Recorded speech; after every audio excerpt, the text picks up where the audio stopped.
Olá, quinto ano. Eu sou a professora Mari e venho trazer mais uma aula de revisão da nossa semana. Estudamos interjeição. Interjeição é uma palavra que exprime sentimentos. Pode ser de admiração, de alegria, de alívio, de animação, de aplauso, de chamamento, de desejo, de dor, de silêncio, de socorro, tá? Tem vários tipos de interjeições. Observem aí o exemplo que a Pro traz. As interjeições cumprem normalmente duas funções: sintetizar uma frase exclamativa, exprimindo alegria, tristeza, dor. As interjeições podem ser formadas por simples sons vocálicos, ó, a, palavras, oba, olá, claro. Grupo de palavras, locução interjetivas.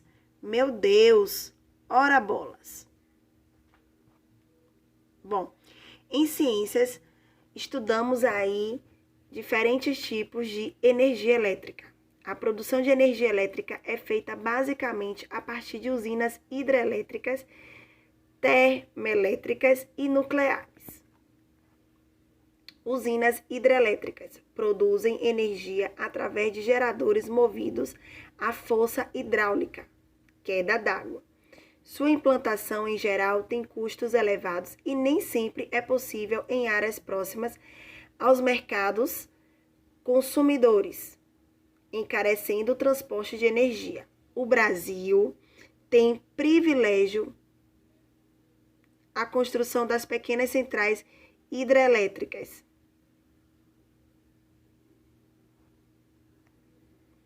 Usinas termoelétricas produzem energia a partir da queima de combustíveis fósseis, petróleo, carvão e gás natural.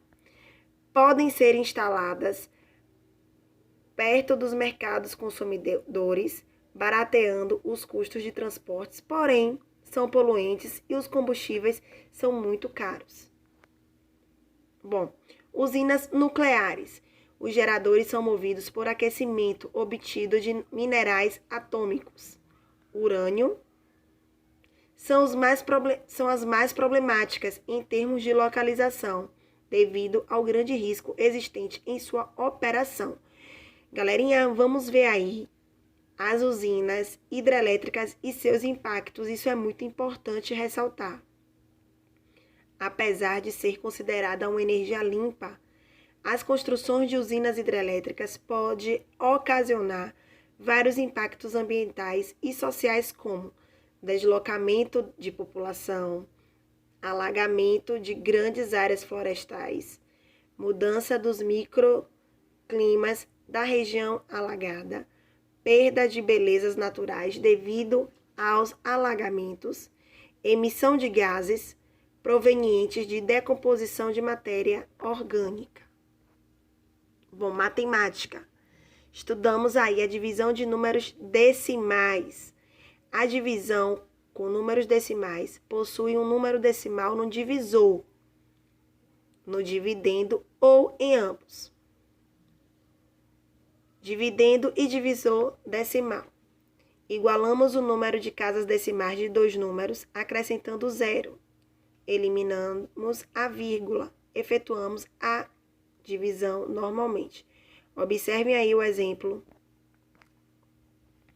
Dividendo inteiro e divisor decimal. Para dividir um número inteiro por outro que é decimal, é necessário tornar o dividendo também um número decimal. Para isso, basta acrescentar uma vírgula e o zero e verificar se o dividendo e o divisor possuem a mesma quantidade de números após a vírgula. Depois, é só efetuar a divisão normalmente. Observem o exemplo aí. Dividendo decimal e divisor inteiro. É necessário que o divisor seja também um número decimal.